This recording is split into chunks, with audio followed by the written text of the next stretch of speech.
Kawasaki ternyata masih menjual motor mini sport ini. Mesinnya memang hanya 125 cc, tapi kalau dikonversikan ke rupiah, harga barunya bisa menyentuh kisaran 50 jutaan. Pertanyaannya, kenapa motor sekecil ini tetap dipertahankan Kawasaki, bahkan masih punya banyak penggemar? Ternyata jawabannya bukan soal tenaga, melainkan sensasi berkendaranya yang sulit ditemukan di motor lain. Di saat sebagian besar pabrikan berlomba menghadirkan mesin yang semakin besar, Kawasaki justru tetap mempertahankan konsep mini naked bike yang sederhana. Z125 Pro memang bukan motor yang dibuat untuk adu kecepatan di jalan lurus. Motor ini dirancang untuk satu tujuan, yaitu menghadirkan pengalaman berkendara yang menyenangkan setiap kali gas diputar. Kalau dilihat sekilas, tampilannya langsung mengingatkan kita pada keluarga besar Kawasaki Z-Series. Lampu depan bergaya straight Victor, tangki berotot, bodi yang kompak, serta buritan yang pendek membuat motor ini terlihat seperti versi mini dari Z900. Walaupun ukurannya kecil, aura motor sport khas Kawasaki tetap terasa kuat.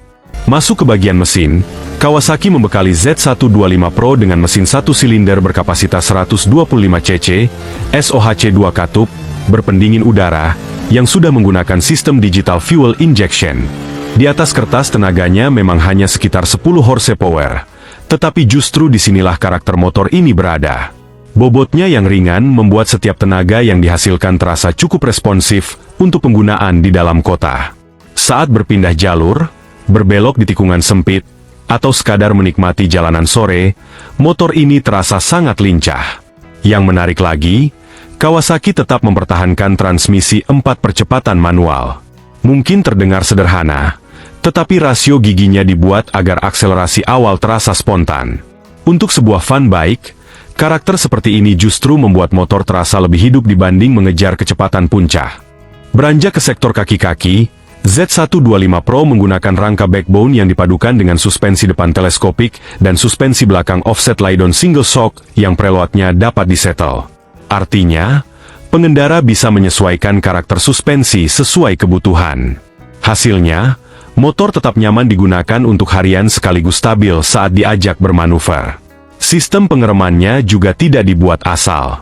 Kawasaki memasang cakram petal di roda depan maupun belakang. Selain memberikan tampilan yang lebih sporty, desain cakram seperti ini membantu pelepasan panas, sehingga performa pengereman tetap konsisten ketika digunakan berulang kali. Velg berukuran 12 inci dipadukan dengan ban lebar, membuat pusat gravitasi motor berada lebih rendah. Manfaatnya sangat terasa ketika harus bermanuver cepat di jalan perkotaan. Motor menjadi lebih mudah diajak rebah di tikungan, sekaligus lebih percaya diri saat berpindah arah. Panel instrumennya sudah menggunakan layar LCD digital lengkap dengan indikator posisi gigi. Fitur yang terlihat sederhana ini ternyata sangat membantu, terutama bagi pengendara baru, karena mereka bisa mengetahui posisi gigi tanpa perlu menebak-nebak. Di beberapa negara seperti Amerika Serikat, Kawasaki Z125 Pro justru lebih populer sebagai motor untuk latihan stunt riding, mini track, hingga motor hobi akhir pekan. Ukurannya yang mungil, bobot yang ringan, dan handling yang lincah membuat motor ini menjadi favorit bagi banyak komunitas mini bike. Kalau dibandingkan dengan motor sport 150 cc di Indonesia, tentu performanya tidak akan unggul.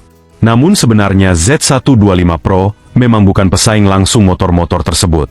Rival yang lebih tepat adalah Honda Grom, karena keduanya sama-sama mengutamakan kesenangan berkendara dibanding angka tenaga di atas kertas. Kalau melihat konsep yang dibawa Kawasaki, saya menilai Z125 Pro adalah motor yang sangat menarik, tetapi bukan untuk semua orang.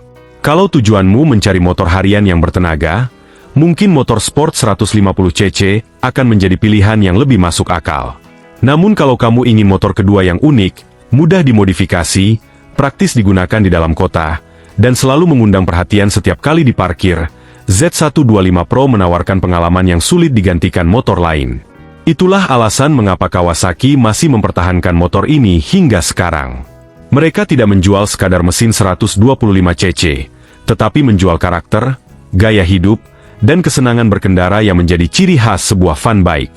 Nah, sekarang saya ingin tahu pendapatmu. Kalau memiliki dana sekitar 50 juta rupiah, kamu lebih memilih Kawasaki Z125 Pro yang unik ini, atau membeli motor sport 150 cc dengan performa lebih besar? Tulis jawabanmu di kolom komentar, karena saya penasaran dengan pilihan kalian.